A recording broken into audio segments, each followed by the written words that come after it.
नमस्ते मेरे दोस्त। क्या आप यकीन करेंगे अगर मैं आपसे कहूं कि इस पूरी कायनात का सबसे असरदार एंटी एजिंग मॉलिक्यूल किसी बोतल में बंद नहीं है।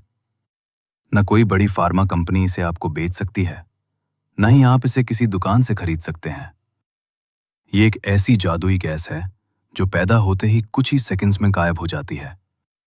लेकिन यही वो चिंगारी है जो आपकी नसों को खोलती है, खतरनाक वायरस को खत्म करने में मदद करती है और आपके स्टेम सेल्स को संकेत देती है कि शरीर को फिर से जवान बनाने की प्रक्रिया शुरू करो।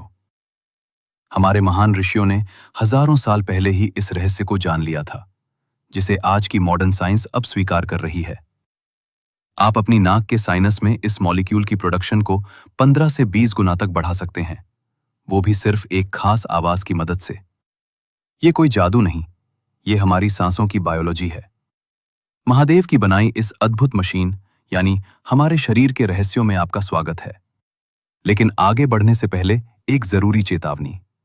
इस जानकारी को अधूरा मत छोड़िए। आधी जानकारी कभी कभी नुकसानदायक हो सकती है, इसलिए अगर आप अपनी सेहत को लेकर गंभीर हैं तो अंत तक ध्यान से समझिए। अब कल्पना कीजिए कि आप किसी प्राचीन शिव मंदिर में खड़े हैं। शंख और घंटों की गूंज जब आपके कानों से होकर सीने तक उतरती है तो एक अनोखी शांति का अनुभव होता है, जैसे शरीर का रोम रोम जाग उठे। यही वाइब्रेशन आपके अंदर पहले से मौजूद है। आज की भागदौड़ भरी जिंदगी में हम जवान दिखने के लिए क्रीम, इंजेक्शन और सप्लीमेंट्स पर पैसा खर्च करते हैं, लेकिन असली समस्या भीतर का तनाव है। हमारा नर्वस सिस्टम अक्सर फाइट या फ्लाइट मोड में फंसा रहता है। ये तनाव शरीर की रिपेयर प्रक्रिया को धीमा कर देता है, खून की नलियों को संकुचित करता है और दिमाग तक ऑक्सीजन की सप्लाई घटा देता है। हमारे पूर्वजों ने भ्रामरी प्राणायाम या बी ब्रेथ के माध्यम से इसी समस्या का समाधान खोजा था। आधुनिक रिसर्च बताती है कि गुनगुनाने से साइनस में नाइट्रिक ऑक्साइड का स्तर कई गुना बढ़ सकता है। नाइट्रिक ऑक्साइड वह अणु है जो धमनियों को रिलैक्स होने का संकेत देता है, जिससे खून का बहाव सुधरता है और ऑक्सीजन शरीर के हर हिस्से तक बेहतर तरीके से पहुंचती है। जब आप शांत सांस छोड़ते हैं और जब आप मधुमक्खी जैसी गूंज के साथ सांस छोड़ते हैं तो दोनों में फर्क पड़ता है।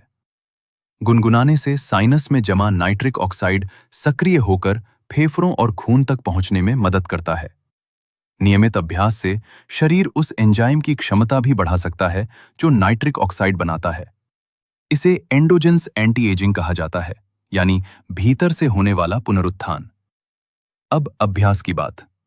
आराम से बैठें। षण्मुखी मुद्रा में कानों को हल्के से बंद करें। आंखों पर उंगलियां रखें ताकि बाहरी शोर कम हो जाए। दांत हल्के अलग रखें, होंठ बंद। गहरी सांस लें और छोड़ते समय ऊंची पिच की हम ध्वनि निकालें।